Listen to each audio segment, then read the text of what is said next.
What if I told you that right now, California Governor Gavin Newsom is in an all-out war with his own party to protect billionaires?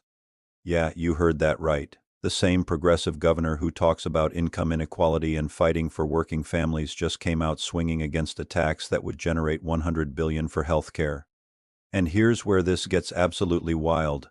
Some of California's richest billionaires are already packing their bags and leaving the state before this thing even hits the ballot.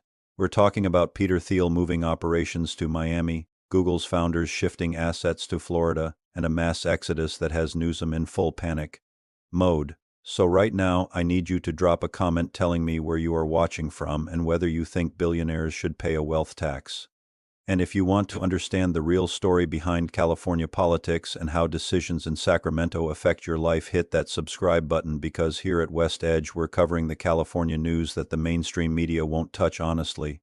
Trust me, by the end of this video you'll understand exactly what's at stake in November and why Newsom is terrified. Let's get into this. Here's what's happening right now in California. The Service Employees International Union, specifically their United Healthcare Workers West Division, is pushing a ballot initiative that would make California's billionaires pay a one-time wealth tax of 5% on their total assets. We're not talking about income, we're talking about their actual net worth, their stocks, their real estate, their art collections, their private company holdings, everything, and this tax would only apply to people with a net worth of $1 billion or more. California is home to roughly 200 billionaires, the most of any state in America. Supporters of this measure say it could generate approximately $100 billion in revenue, with 90% of that money earmarked specifically for healthcare services, that is $90 billion for healthcare in a state that is potentially losing $30 billion per year in federal Medicaid funding. Sounds like a solution to a massive problem, right? But here's where this story takes an absolutely fascinating turn. Governor Gavin Newsom, the Democrat who positions himself as a champion of progressive values, just told the New York Times that he is going to do everything in his power to defeat this measure. His exact words were, "This will be defeated, there's no question in my mind. Not I have concerns, not we need to study this further. Defeated, done, over." Now let me tell you why this is such a massive political story. In 2024, a similar bill came through the California legislature that would have imposed a 1.5% annual tax on billionaires. Newsom made it crystal clear he would veto that bill if it landed on his desk, and the legislature never even bothered sending it to him. But here's the twist that has Newsom absolutely terrified. This new proposal isn't going through the legislature, it's going directly to voters as a ballot initiative. That means if enough people sign the petition to get it on the November ballot, and if California voters approve it, Newsom can't do a single thing to stop it. He can't veto a ballot initiative, he can't negotiate it down, he can't kill it in committee. The only thing he can do is campaign against it and pray that voters reject it. For a governor who's used to controlling the narrative in Sacramento, this is his worst nightmare. So what's Newsom's argument against this tax? He told the New York Times that his main concern is that a wealth tax would drive tech entrepreneurs out of California. He argues that losing these billionaires wouldn't just cost the state tax revenue, it would undercut the innovation engine that has powered California's economic growth for decades: Silicon Valley, the venture capital ecosystem, the startup culture, all of it depends on keeping wealthy investors and entrepreneurs in the state. And here's where Newsom's fears aren't just theoretical anymore. They're actually happening right now in real time before our eyes. Let me tell you about Peter Thiel. This guy co-founded PayPal and Palantir and has an estimated net worth of $27.5 billion. In late December, Thiel shifted some of his family investment firms' operations from California to Miami. Now his company is still officially headquartered in Los Angeles, and he still owns a home in the Hollywood Hills. But the press release announcing his new Miami office made sure to mention that he's owned a residence in Miami since 2020. Translation: he's establishing residency outside California, and it's not just Thiel. Fellow venture capitalist David Sachs just opened a satellite office for his firm, Craft Ventures, in Austin, Texas. Google co-founders Larry Page and Sergey Brin, who together have an estimated combined wealth of $518 billion according to Forbes, have reportedly been moving business entities and assets from California to Florida. When Newsom was asked about this exodus, he told the Times, "This is what I feared, and it's come true." Think about that statement for a second. The governor of California just admitted that his worst fear about billionaire flight is already happening.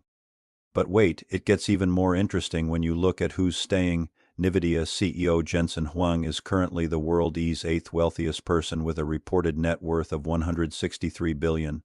That's billion with a B. When Bloomberg Television asked him about the wealth tax, Huang said he has absolutely no plans to leave California.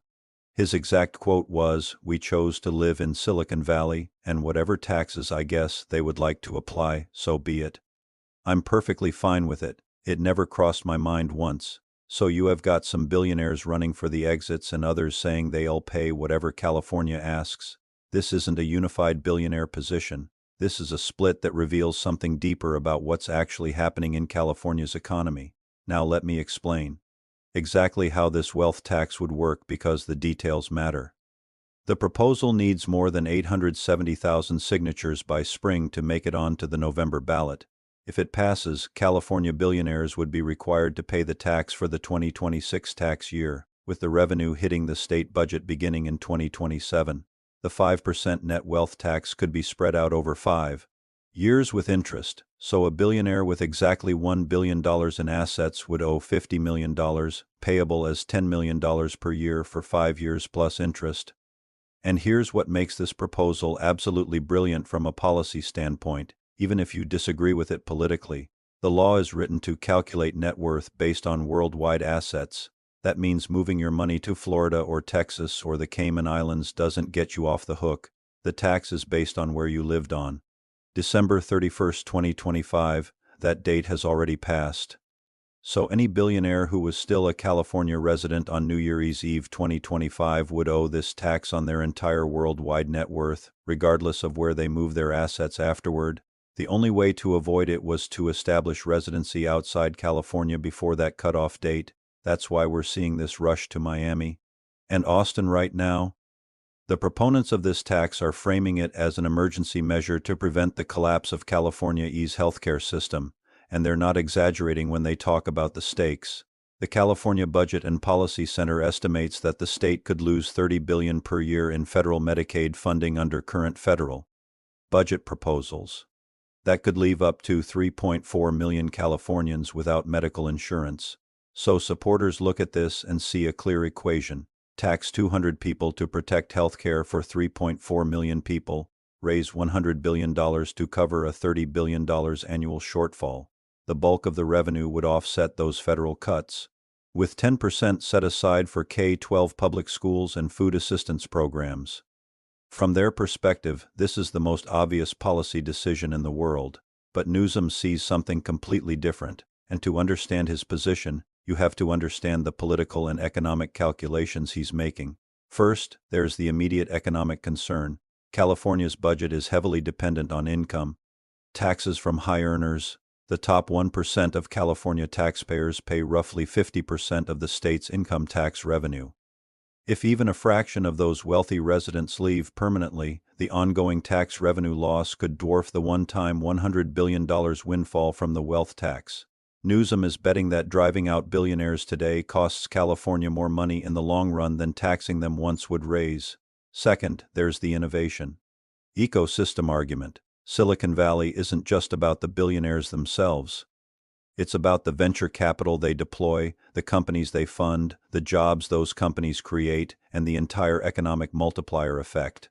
When a billionaire leaves California, they don't just take their personal wealth. They take their investment activity, their network, their future companies. Newsom argues that the long-term economic damage from losing that ecosystem is incalculable. And here's where we have to talk about the elephant in the room. Gavin Newsom has presidential ambitions. Everyone knows he's positioning for a 2028 run, and here's his political problem. If he supports a billionaire wealth tax, he alienates the donor class and the tech industry that would fund a presidential campaign. But if he opposes it too aggressively, he looks like he's protecting billionaires while 3.4 million Californians could lose health care. He's trying to thread an impossible needle. His strategy seems to be opposing the tax on economic grounds rather than ideological grounds, arguing that it's bad policy that will hurt California. Not that billionaires shouldn't pay taxes. But progressive Democrats aren't buying it. They see a Democratic governor siding with 200 billionaires over millions of working families, and they're furious. The business community is pouring millions of dollars into defeating this measure. Peter Thiel alone has contributed $3 million to political committees working to kill the wealth tax.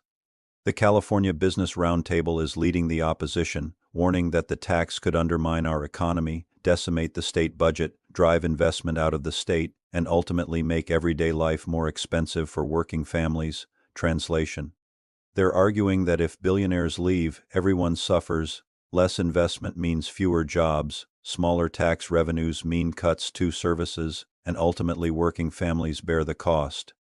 It's classic trickle-down economic theory, repackaged for California in 2026. So who's right here? That's what makes this story so fascinating. Both sides have legitimate arguments backed by real data. History shows us that wealth taxes in European countries did drive some wealthy residents to relocate. But those countries also maintained strong social safety nets. California already has the highest income tax rates in the nation, and the state hasn't collapsed. In fact, it's the fifth largest economy in the world, but California has also been experiencing net domestic migration outflows for years, with residents moving to Texas, Florida, and other states. Adding a wealth tax could accelerate that trend, or it could be a drop in the bucket compared to housing costs and other factors. Nobody knows for certain what will happen because a state-level wealth tax of this magnitude has never been tried in modern American history. California is about to run an economic experiment in real time, with $100 billion and 3.4 million healthcare recipients in the balance. Here's what we know is happening right now. Signature gatherers are working across California to get this measure on the November ballot. Billionaires and their advisors are having urgent conversations about residency, asset location, and exit strategies. Newsom is planning a campaign to defeat the measure if it qualifies. Healthcare. Workers and unions are organizing to support it. And California voters are going to have to make a decision that will shape the state's economic and political future for decades. This isn't just about one tax. It's about what kind of state California wants to be. Is it a place where 200 people can accumulate hundreds of billions in wealth while millions lack health care? Or is it a place willing to risk its innovation economy to fund social services? Those are the stakes. And here's why this matters even if you don't live in California. Whatever happens here will be studied by every other state in America. If the wealth tax passes and generates revenue without causing economic collapse, expect similar measures in New York, Illinois, and Massachusetts. If it passes and triggers a billionaire exodus, expect every red state governor to use California as a cautionary tale. And if Newsom successfully defeats it, expect progressive movements nationwide to view him as an enemy who sided with billionaires over people. The outcome of this fight will define American tax policy debates for the next decade. So one more time, I want to hear from you. Do you think billionaires should pay a 5% wealth tax? Would you support this if you lived in California? Drop that comment right now because this is the conversation we need to be having, and if you made it this far, you clearly care about understanding what's really happening in California politics. So do me a favor and smash that subscribe button. Hit the bell icon so you don't miss our next video covering Newsom and the stories that shape California. Share this with anyone who needs to understand what is at stake in November because this decision will affect millions of people. This is WestEdge, where we cover the California news that matters. Stay informed, stay engaged, and I'll see you in the next one.